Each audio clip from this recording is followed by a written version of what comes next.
I've heard a lot of talk about people comparing the Beatles to current artists, namely the likes of Justin Bieber, Miley Cyrus, Katy Perry, and One Direction most of all. I would like to kind of clean up some of the talk going on about all this mess. First of all, I like to state that there are some reasons why I can see why that people would compare the Beatles to current artists. During their heyday, the Beatles were a group of young, good-looking chaps from England. They were entertaining, they had a set target audience, which was young ladies, and they were quite talented. The same could be said for some of the current artists. Let's look at One Direction, for example. A group of young guys from England. They sing, they dance, they're good looking, they're entertaining, and their target audience is young ladies. Some would even say they're quite talented. So, for what it's worth, if you compare the Beatles to One Direction for those reasons, fine. I won't argue about it with you, because you're right. The similarities are daunting. But now we get into what truly matters: the music. When the Beatles started out, they played a mixture of rock and roll and pop, which they called beat. This was during the early 60s. However, in the mid 60s, they experimented with not only different and unconventional instruments such as the mellotron, the tambura, the sitar, etc., but with different sound effects. Check out Revolution 9, Tomorrow Never Knows, The Fool on the Hill, all those psychedelic songs. Heck, the Beatles, along with Jimi Hendrix, Jefferson Airplane, and the Grateful Dead, helped to usher in the acid era in music. The Beatles were experimenting with new ideas, ones that people hadn't even thought of, to try at that time. This, my friends, is why they revolutionized the music industry. They were doing certain things before anyone else, in which other artists would follow suit. As for other artists, let's just continue to use One Direction, since they are constantly compared to the Beatles. What sets One Direction apart from the Beatles?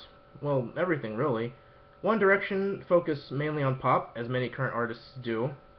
One could say that the Beatles always wrote meaningful and deep lyrics, but when you check out songs like Wild Honey Pie, Octopus's Garden, etc., I would beg to differ.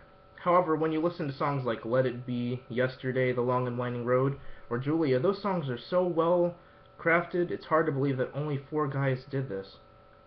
Take, for example, Sun King. What is it about? Who knows? With hippies being sun worshippers, I guess you could say it was an anthem to the sun, but you know. But the lyrics aren't what I want to focus on. It's the subtlety of the song itself. At the very beginning, you hear rattling of bottles, wind blowing, and crickets. Every time I listen to the song, I can't help but notice these little tiny things that make the song that much better. It adds ambience. It adds authenticity. But what about One Direction? Let's take Steal My Girl. The music video just came out a short while ago. I saw it and I was actually quite impressed with it. There was life in the video. The song itself wasn't that bad, to say the least. But when I thought about the context of the song to the video, the song talks about how everybody wants to steal my girl, as the lyrics. But in the music video, it's basically a circus going on. That shouldn't necessarily take away from the rest of the video. But when you read the title, like Steal My Girl, you probably, go in expecting a video about the boys being with the girl, perhaps trying to protect her from other guys trying to take her away. But lions, chimps, mimes, and a marching band? In a song about stealing a loved one away? What does it mean? I have no clue, but the presentation of the video itself is indeed quite impressive, I'm not going to lie. Regardless, the level of artistry that the Beatles contained was out of this world. I mean, their album Revolver, which is basically a collection of original folk songs, well, not Revolver, I mean Rubber Soul, my bad, inspired the Beach Boys to create Pet Sounds, which is considered one of the greatest and most influential albums ever made. And Sgt. Pepper's Lonely Hearts Club Band, which, according to many, is the greatest album ever made, put the Beatles on a level of their own. Nobody could touch them. Their studio magic was beyond compare. The amount of subtle effects, sounds, noises, and expertly crafted compositions was incredible, and it really stands the test of time. And that's the main point here. Who will stand the test of time? Some may call the Beatles a boy band, but let's take the Backstreet Boys, for example, a true boy band. In the year 2014, Paul McCartney in particular is still being talked about, getting front covers in magazines, and is still putting out music and touring like never before. The Backstreet Boys, they came out with a new album, but nobody ever seems to talk about them. One of my best friends absolutely adores the Backstreet Boys, and she probably wouldn't like me talking about them like this, but it's the truth. You don't hear about the Backstreet Boys, a true boy band, in the news or music magazines anymore. Let's take another relevant boy band like Big Time Rush. I predict that as soon as their Nickelodeon show comes to an end, they'll fade into obscurity. And it's really sad because I actually kind of like BTR. They have true potential, but because they're under the thumb of Nickelodeon, as soon as their show gets canceled, how will they promote their albums or their singles? The show itself is their main method of advertising themselves and their music. So bring it all together, these artists aren't leaving a lasting impact, you know, and I honestly feel like a lot of artists purposely get bad publicity in order to stay relevant.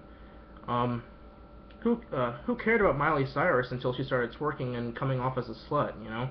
All of a sudden, Justin Bieber is acting like a total jerk, vandalizing people's homes, driving while intoxicated and under the influence, etc., whatever. The list goes on and on.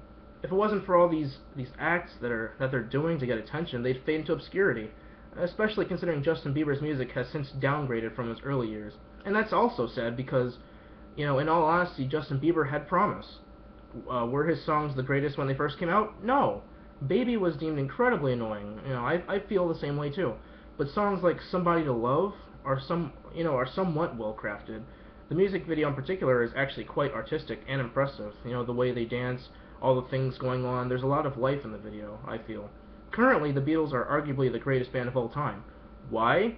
Because they shifted the direction of the music industry by revolutionizing the way songs are written, revolutionizing studio production, as well as revolutionizing how albums are made. I mean, like I said, Sgt. Pepper's Lonely Hearts Club Band, that album is incredible. Sure, they didn't last long, only about a decade, but in that decade, they changed what music is now. Some of the most creative and well-known songs on the planet come from this group of 4 guys. They have stood the test of time, and are just as popular today as they were yesterday, no pun intended. New generations of people are discovering the Beatles and realizing just how great music was back then.